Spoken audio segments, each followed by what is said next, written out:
Welcome to जिंदगी diaries.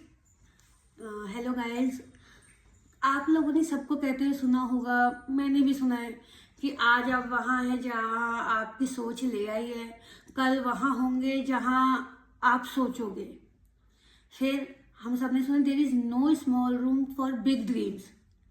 और फिर जाकिर भाई ने कहा है कि बड़ा बोलते रहो, पता नहीं कब ऊपर वाला कह दे कि तथास्तु। इन सब बातों का सिर्फ एक ही मतलब है कि आप जो चाहते हो, आप जो सपने देखते हो, उनको फॉलो करो, उन पे सोचो।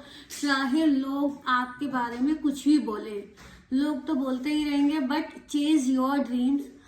आप अगर आपको ये नहीं पता कि आपके सपने सही हैं गलत हैं, आप क्या चाहते हैं और जो आपकी कंडीशन है क्या उसमें वो सपने पूरे हो सकते हैं, तो आप जितने बड़े लोगों की कहानी देखोगे, लाइक डॉक्टर अब्दुल कलाम जी की और सो ऑन, बहुत सारे लोगों की, जाकिर खान की एंड अदर पीपल, वो ऐसी जगह से आए हैं जहाँ पे वो चीज़ें पॉसिबल ही नहीं थी, एजुकेशन पहुंची ही नहीं थी, या जाकिर खान की फैमिली में संगीत का चलन था, बट उन्होंने एक नई करियर को चूज किया।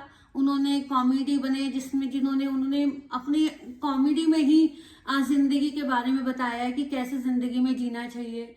तो वैसे ही जहाँ पे भी आप हैं और वहां से आपकी रास्ता तय करना पॉसिबल है, बस आपको थोड़ा सा हार्ड वर्क करना पड़ेगा और आपको थोड़ी मेहनत करनी, थोड़ा सोचना पड़ेगा और अपने ड्रीम्स को फॉलो करना पड़ेगा। अब ये कैसे पता लगेगा कि जो आपकी ड्रीम्स है वो सही है कि गलत है?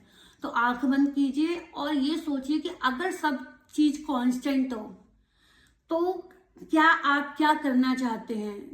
मैंने एक बार बीएड का apply, I have completed my MCom और मेरे पास उसके बाद करने के लिए कुछ नहीं था।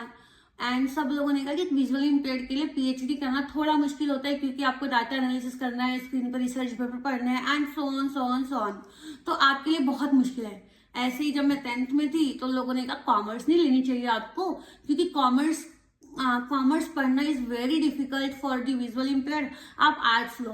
फिर आई थॉट कि अगर मेरी सारी चीजें कांस्टेंट होती, सारी जो कंडीशन है वो सही होती और मेरे फेवर में होती, तो व्हाट विल आई चूज। तो मैंने कॉमर्स ली 10th के बाद, और फिर जब मैं एमकॉम कंप्लीट करके मैंने जब बीएड करने का सोचा, even I have taken the admission in BEd in MDU. After that I am not feeling satisfied कि मुझे ये नहीं करना, कुछ भी करना है पर ये तो नहीं करना। एंड दैट आई थॉट कि अगर सब चीज कांस्टेंट है तो what I want to do. Then मैंने अपना बीएड का एडमिशन कैंसिल करा दिया क्योंकि मैं सेटिस्फाई नहीं, कि everything depend upon the satisfaction ना। तो जब मैं सेटिस्फाई नहीं थी तो मुझे अच्छा नहीं लगा एंड देन मैंने अपना एडमिशन कैंसिल करा दिया।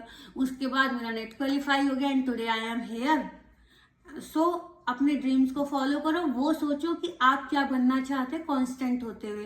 कंडीशंस कभी भी किसी के फेवर में नहीं होती, बट आप हार्ड वर्क करोगे तो आपके सपने पूरे होंगे। जैसे भी किसी ने कहा कि there is no small room for big dreams, मैं हमेशा बोलती थी I will be an assistant professor, या मैं कुछ और भी जो भी करना चाहती थी, एंड आज वो मेरे सारे सपने पूरे हुए। क्योंकि और मुझे आज लगता है कि अगर शायद मैं कुछ और भी सोचती ना उस वक्त तो वो भी पूरा हो जाता, क्योंकि जो मैंने सोचा था वो तो पूरा हो ही गया था। और अगर वो पूरा नहीं भी हो रहा है ना आपके साथ, तो आपके लिए कुछ और अच्छा लिखा है लाइफ में। Thank you for today.